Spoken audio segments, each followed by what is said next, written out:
ভক্তবৃন্দরে এবং ভক্তিমতী মাতৃগণের চরণে আমি আমার শত শত কোটি কোটি প্রণাম জানাই।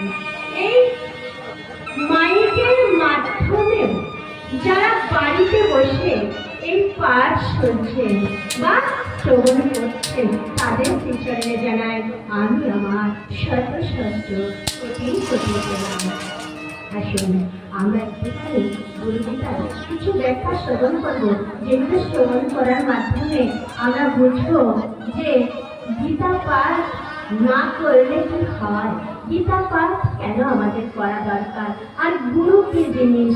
আমরা গুরু দীক্ষা নিই আর হুম করে গুরু নিন্দা করে বেড়াই, না, গুরু নিন্দা করা চলবে না। কেন বললাম আমি?